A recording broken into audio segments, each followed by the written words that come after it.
ለውጤትም ለጉድለትም የሚጠቀስ የሰው ልጆች ያኗኗር መልክ ነው ይባላል። ልማድ መንፈሳዊ ማንነትን ለመገንባት ለሚተጋ ምዕመን ግን ይህ አልተፈቀደም። ከክፉ ነገር ሁሉ የሚራቅበት የጾም ወቅትንም በልማድ ማሳለፍ አይገባም የሚባለውም ለዚሁ ነው። በህይወት የሚጾሙ ሰዎች በህይወት ሲጾሙ አንደኛ ሰብአዊነታቸውን ይገነባሉ። ሰብአዊነታቸውን ምን ማለት ነው? ሰብአዊነታቸውን ይገነባሉ ማለት ነው እኔ ሰው ነኝ ከእግዚአብሔር ጋር መኖር እንዴት እንዳለብኝ መኖር ማወቅ አለብኝ ይላሉ።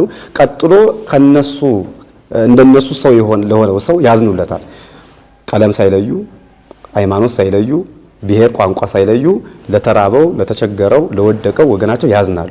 ምክንያቱም ክርስቶስ የጾመው ለማን ነው? ለኛ ነው፣ ለራሱ አይደለም። ስለዚህ እኔ መጾም ያለብኝ ለወገኔ ነው። እኔ መጾም ያለብኝ ለወደቀው ወገኔ ነው፣ ላጣው ወገኔ ነው። ስለዚህ እኔ ተጎድቼ ወገኔ መጠቀም አለበት ብሎ ያምናል። መቼ? በእውነት ሲጾመው ገብቶ ሲጾመው።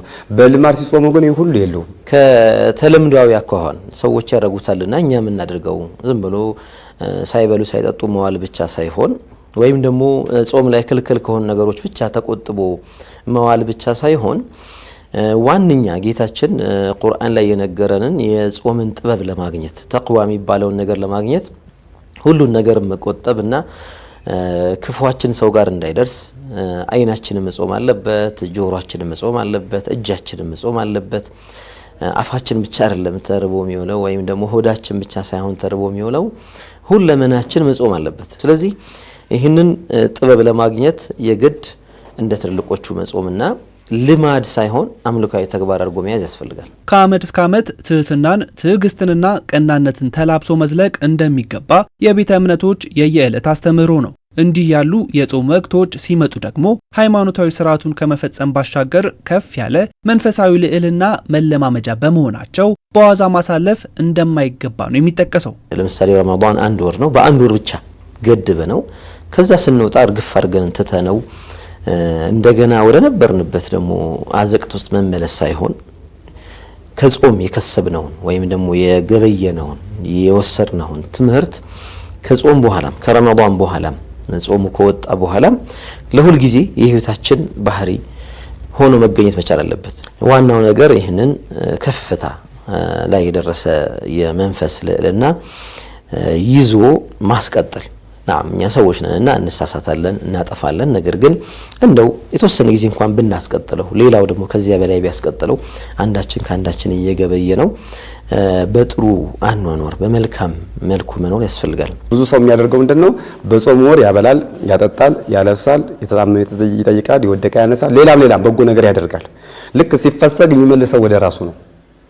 ግን ቤተክርስቲያን እንዲህ አይደለም የምታስተምረው። በጊዜውም ያለ ጊዜውም በጎ ማድረግ ግን ተለማመድ ነው ብላ የምታስተምረው ቤተክርስቲያን። ምክንያቱም እግዚአብሔር ትናንትና በጎ አድርጎልን ዛሬ የተሆነ ዛሬ በጎ አድርጎልን ነገ የተሆነ በራሱ የሚያድገው በእንደዚህ ያለ ህይወት ነው።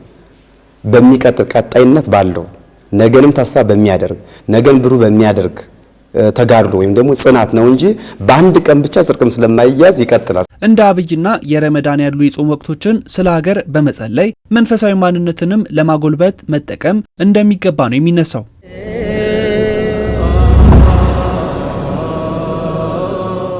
አላሁ አክበር አላሁ አክበር። ጾም ከእህልና ከውሃ መከልከሉ ብቻ አይደለም ካልን ከልማድ የወጣና በረከት የሚገኝበት እንዲሆን እነኚህን ልብ ማለት ያስፈልጋል ነው ያሉት የሃይማኖት መምህራኑ። መጀመሪያ ሰብአዊነት ላይ ነው መስራት ያለበት። እኔ ማን ነኝ? እኔ ምንድነኝ? ከየት መጣው? እንዴት መኖር አለብኝ? ወዴት ይሄዳለሁ? ለሀገሬ ምን አድርጌላታለሁ? ለወገኔ ምን አድርጋለሁ? እግዚአብሔርስ በእኔ እንዴት ይገለጣል ብሎ መጀመሪያ ሰብአዊነት ላይ መስራት አለበት። ተራሱን ከክፉ ነገር መጠበቅ፣ ከጥላቻ መጠበቅ፣ አይምሮ ማደስ፣ ህሊናው ንጹህ ማድረግ የመጀመሪያ ይሄ ነው። ሁለተኛ ሀገር ወዳጅነትና ሃይማኖት ወዳጅነት መሆን አለበት። ዛሬም ያለ ክርስቲያን ኢትዮጵያን አሻግሮ ለቀጣይ ትውልድ መስጠት ያስፈልጋል። መቼ?